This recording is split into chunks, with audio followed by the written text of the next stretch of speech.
이번 영상은요, 소액으로 건물을 살 수 있을까? 그거에 대한 질문들이 많기 때문에 제가 그거에 대한 영상을 준비했고요. 그리고 구체적으로 내가 3억을 보유하고 있다면 이 과연 3억으로 건물을 살 수 있을까? 그거에 관련된 영상을 한번 만들어 봤습니다. 일단은 사람들이 생각하는 게 있어요. 뭐 건물 사고 이러는 게 그냥 단순하게 뭐큰 돈이 아니면은 뭐 살 수가 그러니까 남의 얘기처럼 생각하거든요. 근데 결국 모든 거는 남의 얘기냐, 이걸 내 거 시키냐, 그 차이가 있어요. 그래서 과연 이 3억으로도 뭐 요즘에는 뭐 소액으로 건물 투자를 많이 한다는데 이게 과연 가능할까? 어떤 시뮬레이션으로 이 가능한지에 대해서 제가 간략하게만 좀 설명을 드리려고 영상을 준비했습니다. 일단은 3억으로 건물 살 수 있어요. 왜냐하면 이게 근본적으로 뭐냐면 우리가 생각하는 빌딩들, 정말 큰 빌딩들 막 100억, 200억, 300억짜리 빌딩들은 와, 정말 큰 돈이 들어가긴 하죠. 근데 우리가 처음부터 그렇게 큰 빌딩을 살 수는 없잖아요. 그러니까 작은 빌딩부터 꼬마 건물이라고 하죠. 그 꼬마 건물 작은 것부터 점점 불려 나가는 재미가 이 건물 투자의 묘미라고 보시면 되고요. 일단 3억으로 도전할 수 있는 금액이 있어요. 그게 뭐냐면 일단은 3억으로는 한 10억대 초반대 건물까지 살 수 있어요. 10억 초반대. 10억 초반대 어느 정도면 한 10억, 한 11억, 12억? 그러면 우리가 목표로 예를 들면 12억 건물을 산다고 가정을 해봅시다. 그럼 12억 건물을 산다고 가정하면 한 뭐 예를 들면 땅 크기가 30평 정도 돼요. 그럼 30평 정도 되면 12억이면 한 4천 정도? 4천 정도, 평당 4천만 원 정도 가격이 되는 거거든요. 그러면 평당 4천만 원의 땅이면 30평 기준에 때 4, 32, 12억 정도 나오는 거죠. 이렇게 계산하면 되는 거고요. 반대로 뭐 예를 들면 뭐 평당 가격이 더 낮아요. 3천만 원대면은 12억이면은 36평짜리가 되는 거고 2천이면은 12억이면은 2천이면 한 60평짜리 땅 살 수 있는 거예요. 그럼 건물 살 수 있는 거예요. 서울 시내에 없다고만 생각하지 마세요. 분명히 있습니다. 찾아보면 있고요. 요렇게 기준을 세우는 거예요. 그러면 내가 가진 돈이 3억이면 12억짜리 건물 산다고 일단 가정을 해봅시다. 일단.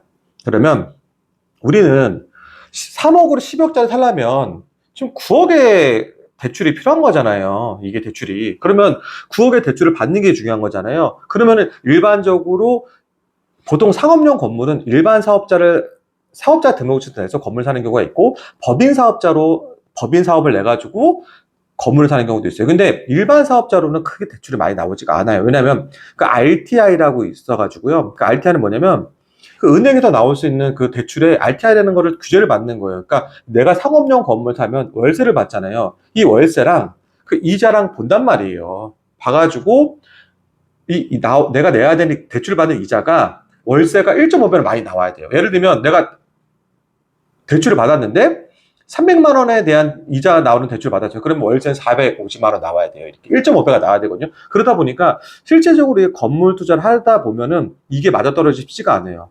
1대1도 맞아떨어지기 어렵거든요, 이게. 그러다 보니까 개인 사업자로 내 가지고는 대출을 많이 받기가 좀 어려워요. 그러다 보니까 대부분 사람들은 법인 사업자를 내 가지고 법인 대출을 활용하거든요. 법인 대출을 활용하게 되면 제가 나중에 법인 사업자에 대해서 건물 투자할 때 어떤 부분 장단점이 있는지에 대한 부분은 또 자세하게 한번 영상 한번 만들어 볼게요. 일단은 오늘 여기까지만 얘기할게요. 일단 법인 사업자 이용해서 대출을 이용해서 건물 산다라는 정도만 알고 계시고요. 법인 사업자로 대출을 받으면 뭐 일반적으로 뭐 이게 또 경기랑도 굉장히 상업용 부동산은요, 또 은행에서 경기를 많이 바라보고 상업용 부동산의 어떤 현재 시점에 대한 부분도 많이 보긴 해요. 근데 대략적으로 70%, 80%까지는 대출을 받을 수가 있거든요. 크게 문제가 없으면요. 근데 문제가 있으면 이것도 안 될 수도 있지만 대략적으로 이 정도도 대출을 받을 수 있어요. 그러면 12억에 한 80% 대출을 받는다고 가정하면 9.6억을 받을 수가 있거든요. 9.6억. 9.6억을 받을 수 있으면 내가 가진 3억에서 한 6천만 원 정도는 또 지금 세이브가 되는 거잖아요. 여기서 지금 이걸 가지고서 취등록세와 복비와 그리고 상업용 공물은 세입자가 들어가 있잖아요. 세입자가 들어가서 거기 보증금이라는 게 있잖아요. 그러다 보니까 내가 보증금 만약에 5천만 원이라는 게 들어가 있으면 건물에 그 5천만 원도 까인단 말이에요, 지금. 그럼 내가 필요한 돈은 12억에서 15천만 원 까이면 11억 5천만 원 필요한 거예요. 그래서 쉽게 생각해 보면 3억 내가 갖고 있는 돈에서 10억짜리 건물에 대한 부분은 취등록세, 복비가 다 해결이 가능해요. 법인 사업자로 샀을 경우에. 다 가능하단 말이에요. 그리고 12억짜리 건물이, 뭐 세상에 우리나라에 뭐 서울에 10억짜리 건물이 어딨어? 찾아보시면 있어요. 그것도 좋은 입지에 대한 부분, 상업용 건물에서 충분히 값어치가 있을 만한 입지에 대한 곳에 건물이 있습니다. 가능하단 말이에요. 그러면 건물 투자 제가 묘미 뭐라고 그랬죠? 처음에. 작게 시작해서 크게 키운다고 그랬죠?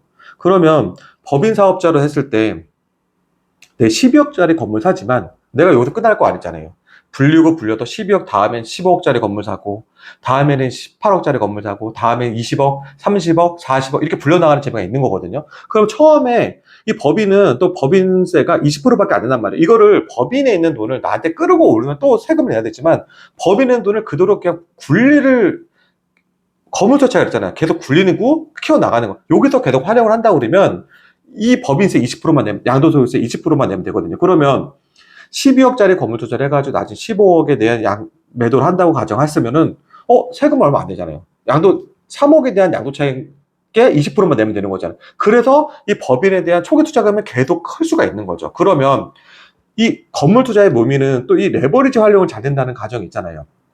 그러면 처음에 3억이 내가 나중에는 15억의 양도차익을 매도를 했을 때 5억 이상에 대한 자본금이 생기는 거죠. 그 5억은 나중에 됐을 때는 건물 샀을 때 20억짜리 건물, 20억 넘는 건물 살 수 있단 말이에요. 그러면 여기서 또 잘 돼가지고 잘 불려가지고 양도차익을 좀 생겨갔을 때 더 큰 건물로 갈아탈 수 있는 거고 더 큰 건물로 갈아탈 수 있고 이런 선순환 구조가 되는 거예요. 물론 제가 이런 부분들에 대해서 잘 됐을 경우에만 말씀을 드리는 거지만 모든 사업, 건물 투자는 사업과도 같아요. 그래서 초기에 좋은 건물, 그러니까 10억대 건물 사더라도 좋은 건물 잡는 게 굉장히 중요하겠죠? 여기서 잘 됐을 경우에는 12억짜리 건물이 처음엔 12억이지만 그 다음에 20억, 그 다음에 25억, 그 다음에 30억, 그 다음에 40억, 50억, 60억 이렇게 불러나가는 거예요. 건물 투자를요, 단순하게 지가 한 번에 대부분 사람들은요, 그냥 뭐 어깨 훈장 달듯이 딱 건물주 한 번에 딱 끝. 이렇게 생각하는 분들이 많거든요. 근데 건물 투자 그렇게 하면 안 돼요. 왜냐하면 한 번 투자를 한다고 가정을 하면 잘 됐을 때도 있고 안 될 때도 있거든요. 솔직히 말씀드리면.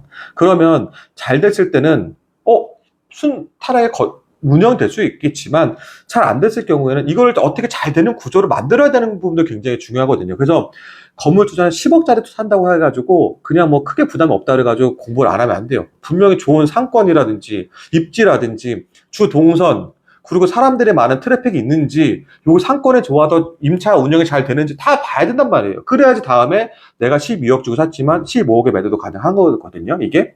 그래서 상업용 건물, 내가 처음 시작하는 사람이에요. 물론 공부해야죠. 공부 안 하고는 절대 할 수가 없어요. 공부 당연히 해야죠. 근데 내가 이 돈이 너무 작아서, 이거 안 되는 거 아니야? 이런 생각은 제가 하지 말라는 생각 때문에 이 영상을 만들었고요. 3억, 2억으로 살 수 있어요. 2억으로도 5억, 6억, 7억짜리 건물 있어요.